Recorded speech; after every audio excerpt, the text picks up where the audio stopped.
بزرگوں اور عزیز دینی بھائیوں، اللہ تبارک و تعالی کا بہت بڑا انعام اور احسان ہے کہ اللہ تعالیٰ نے ہمیں اور آپ کو انسان بنایا۔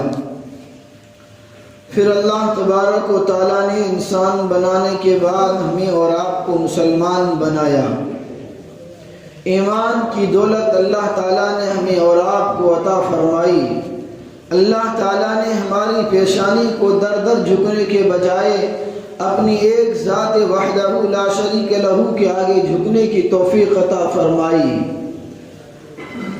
اور اللہ تبارک و تعالیٰ نے مزید کرم یہ فرمایا کہ اللہ تعالیٰ نے ہمیں اور آپ کو اپنے آخری نبی، اپنے لاڈلے نبی جناب محمد الرسول اللہ صلی اللہ علیہ وسلم کی امت میں پیدا فرمایا۔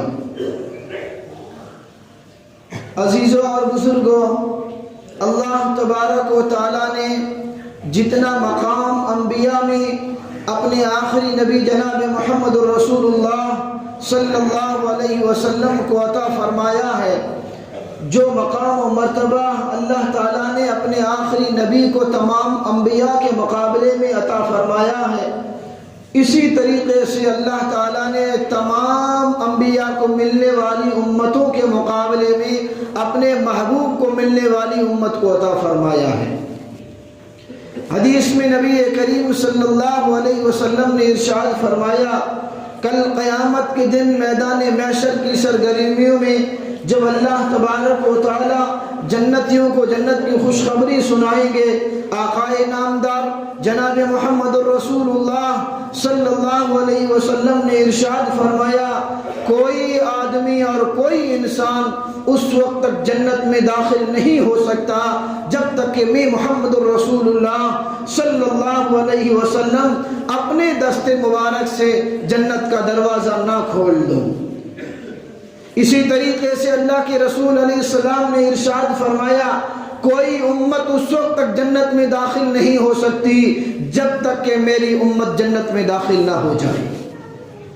تو یہ اللہ کے رسول علیہ السلام کی امت کو اللہ پاک نے مقام عطا فرمایا ہے۔ اس لیے علماء نے عجیب بات ارشاد فرمائی کہ دوسری امتوں کے اور اس امتوں کے مقابلے میں اور اس دوسری امتوں کے مقابلے میں اس امت کا مقام کتنا اونچا ہے کہ ساری کی ساری امتیں اللہ کی مغفرت کی تلاش میں ہیں، ساری کی ساری امتیں اللہ کی مغفرت کی تلاش میں ہیں، لیکن اللہ کی مغفرت اس امت کی تلاش میں ہے۔ وہ کیسے؟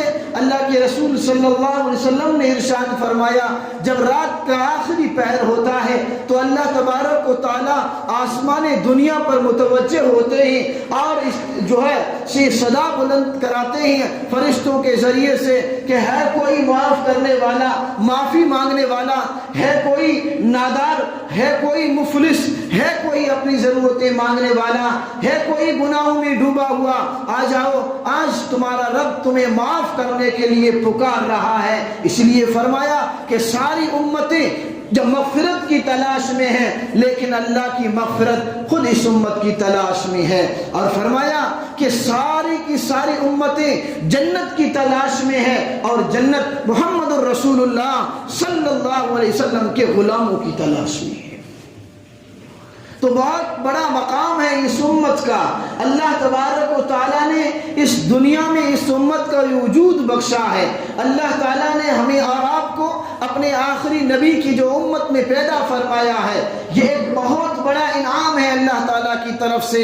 اور جو آدمی جتنا بڑا ہوتا ہے اور جو آدمی جتنا قریبی ہوتا ہے، اس کے کاندھوں پر ذمہ داریاں بھی بڑی ہوا کرتی ہیں، اس کے کاندھوں پر ذمہ داریاں بھی بڑی ہوا کرتی ہیں۔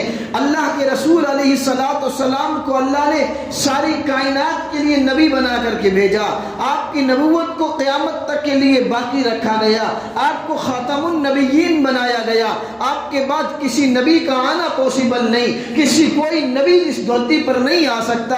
نبی نے فرمایا، انا آخر النبی، انا خاتم النبیین وانتم آخر الامم، میں آخری نبی ہوں، تم امتوں میں آخری امت ہو، اس دھرتی پر میرے بعد کوئی نبی نہیں آئے گا، لہذا اس دھرتی پر تمہارے بعد کوئی دوسری امت بھی نہیں آ سکتی۔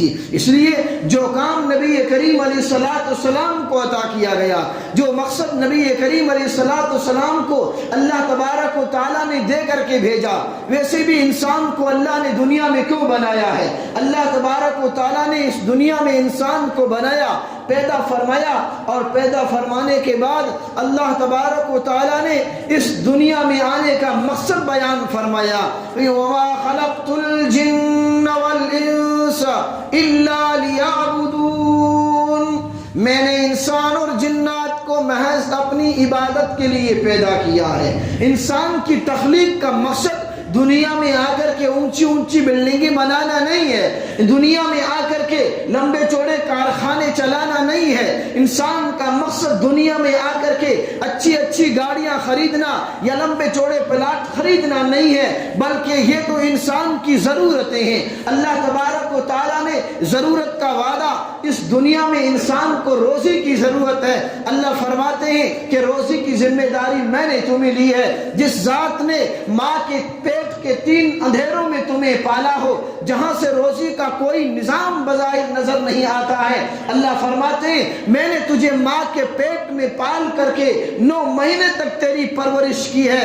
جو ذات بغیر اسباب کے ایک بند جگہ میں اور مختصر جگہ میں جو ذات پرورش کرنے پر قادر ہے، اللہ فرماتے ہیں دنیا میں بھیجنے کے بعد بھی تیری کفالت میں کروں گا، تجھے روزی میں دوں گا۔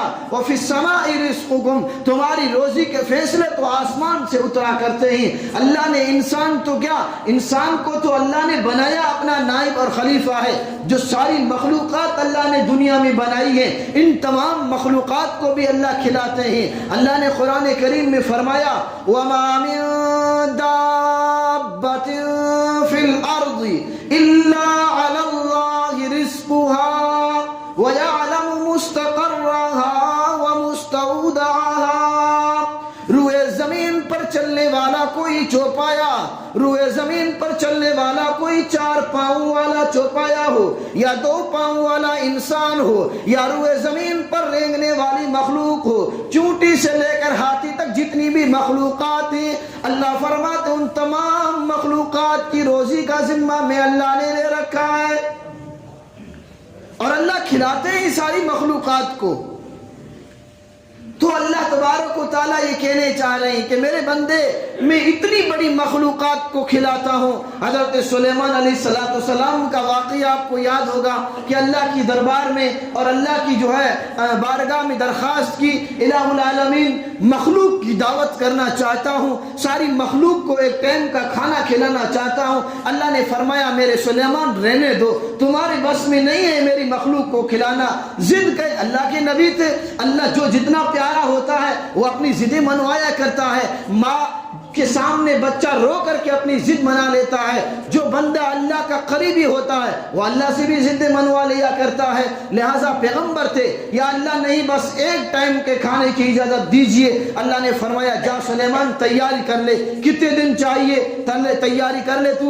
حضرت سلیمان علیہ السلام کو اللہ نے حکومت دی تھی، ایسی حکومت دی تھی، حضرت سلیمان نے دعا کی مجھے ایسی حکومت دے لا ينبغي من بعدی، کسی کے لیے ایسی حکومت میرے بعد پوسیبل نہیں ہونی چاہیے۔ اللہ نے ایسی حکومت ساری جو ہے مخلوق پر، جناتوں پر حکومت، چرندوں پر حکومت، پرندوں پر حکومت، بہت بڑی حکومت تھی سلیمان علیہ السلام کی۔ تو اللہ تبارک و تعالیٰ نے حکم دے دیا کہ بھائی کھانا بنوانا شروع کر دو۔ تو حضرت سلیمان علیہ السلام نے جنوں کو لگایا اور بڑی بڑی دیگیں اور بڑی بڑی کڑھائیاں پکائی گئی، اور روایات میں آتا ہے کہ کئی دن، 40 دن یا اس سے کم و بیش اتنے دن تو کھانا پکایا گیا۔ حضرت سلیمان علیہ السلام نے اللہ سے عرض کی اے اللہ کھانا تیار ہے، اب تیری مخلوق کو بھیج دے۔ اللہ نے فرمایا سلیمان خشکی والی بھیجوں یا تری والی بھیجوں، خشکی والی سمندر والی بھیجوں یا ریگستان والی بھیجوں؟ اللہ نے سلیمان نے کہا اللہ جو سی بھیج دے۔ فرمایا کہ سمندر کی مخلوق آتی ہے، مچھلی آتی ہے تمہارے پاس، آئی مچھلی، اتنی بڑی مچھلی سمندر سے نکل کے سلیمان کے پاس آئی۔ اے سلیمان میں نے سنا ہے آج تو نے ہماری دعوت کی ہے۔ کہاں دعوت تو کی ہے، کھلا دے۔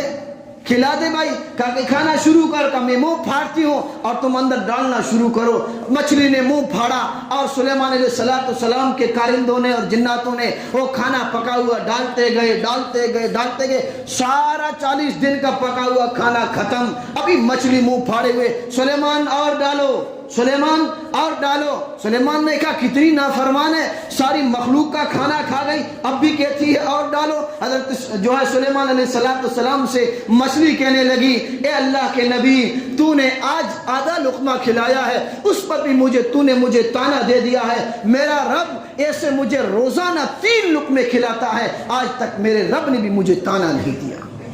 تو اللہ تبارک و تعالیٰ فرماتے ہیں میرے بندے، میں نے تیری روزی کا مسئلہ اپنے ذمے لیا ہے، تو کیوں دنیا کی ٹھوکریں کھاتا ہے، تو کیوں دنیا کے در در پر جا کر کے اپنے جو ہے دامن پھیلاتا ہے؟ آجا، بس ایک میرا ہو کے آجا، ایک میری عبادت کر، مجھ سے مانگ، جب تم میرے در کا بھکاری بن جائے گا۔ اب اللہ نے فرمایا عبد میرا بن جا، عبد بن جا۔ عبد کے معنی غلام کیا آتے ہیں، ماتحت رہنے والے کیا آتے ہیں۔ اس لیے قرآن کریم میں جو مقصد وما خلقت الجن والانس الا لیعبدون، تاکہ وہ میری بندگی کریں، میری بندگی کریں۔ اے میرے بندے، اے ابن آدم، اے آدم کی اولاد، اے انسان، تو میری بندگی اختیار کر لے، میں تجھے ساری مخلوقات کی بندگیوں سے بے نیاز کر دوں گا۔ آج ہر انسان بندہ بنا ہوا ہے، ہر انسان غلام بنا ہوا ہے۔ کوئی انسان اپنے کاروبار کا غلام ہے، کوئی انسان اپنی دکان کا غلام ہے، کوئی انسان اپنی فیکٹری کا غلام ہے، کوئی کسی کا غلام ہے۔ اللہ نے عجیب عجیب غلامی میں ہمیں جکڑ دیا ہے۔ اس کے پیچھے وجہ یہ ہے کہ انسان نے اللہ کی بندگی اختیار نہیں کی، ہم نے اللہ کی کما حقہ بندگی اختیار نہیں کی۔ اللہ نے ہمیں دنیا کی بندگیوں میں اور دنیا کی غلامی میں جکڑ کر کے رکھ دیا۔ یہاں تک کہ علماء نے بڑی عجیب بات لکھی، فرمایا کہ یہ ساری دنیا جو اللہ کی بندگی سے منہ موڑتا ہے، اللہ اس کو دنیا میں ذلیل کر دیتے ہیں۔ فرمایا وَمَنْ أَعْرَضَ عَنْ ذِكْرِي فَإِنَّ لَهُ مَعِيشَةً ضَنكًا، جو دنیا میں میری بندگی سے منہ موڑے گا، جو دنیا میں آ کر کے میری بندگی سے روگردانی کرے گا، فَإِنَّ لَهُ مَعِيشَةً ضَنكًا، ہم اس کی زندگی تنگ کر دیں گے، ہم اس کے مسائل الجھا دیں گے۔ کروڑوں کا مالک ہوگا، فیکٹریوں کا مالک ہوگا، بہت بڑا مالدار آدمی ہوگا، لیکن اللہ فرماتے دل کا سکون میں چھین لوں گا۔ کیوں؟ اس لیے کہ اس بندے نے میری بندگی سے منہ موڑا ہے، میری عبادت سے روگردانی کی ہے، اور دنیا میں کہیں بھی سکون نہیں ملا کرتا ہے۔ قرآن کریم میں رب کائنات ارشاد فرماتے ہیں الا بذکر اللہ تطمئن القلوب، سنو میرے بندے، اگر دل کی دنیا بسانا چاہتے ہو، اگر تمہیں دلی اطمینان حاصل کرنا چاہتے ہو، اگر تم چاہتے ہو تمہاری جھوپڑی کے اندر رہتے ہوئے بھی امن اور سکون والی زندگی اختیار کرو، تو پھر آ جاؤ میرے در کے بھکاری بن جاؤ، میری اطاعت قبول کرو، میری تابعداری کرو۔ جس مقصد کے لیے میں نے تمہیں دنیا میں بھیجا تھا، اس مقصد کو پورا کرو، میں تمہارے سارے مسائل حل کر دوں گا۔ جب سے انسان نے بندگی سے، اللہ کی بندگی سے منہ موڑا ہے، اللہ نے ہمیں دنیا کے حوالے کر دیا ہے۔ ہزار ٹینشنیں، ہزار مفکرات اللہ تبارک و تعالیٰ کی طرف سے۔ یہ گویا کہ یہ دنیا جو مال اور جو دولت انسان کو اللہ کی یاد سے غافل کر دے، اللہ تبارک و تعالیٰ نے قرآن کریم میں ایسے جو ہے ایک جگہ وارننگ دی ہے، متنبہ فرمایا انسانوں کو متنبہ فرمایا لا تلہکم اموالکم ولا اولادکم عن ذکر اللہ، کہیں تمہارا مال اور تمہاری اولاد اللہ کی یاد سے تمہیں غافل نہ کر دے۔ لا تلہکم، تغفل کو بھی نہیں فرمایا اللہ نے، تلہکم، تمہیں ہلاکت میں نہ ڈال دے۔ یعنی اگر تم نے مال اور اولاد کی محبت میں اللہ کی یاد سے گرو گردانی کر لی تو تمہیں ہلاکت سے بچانے والا کوئی نہیں۔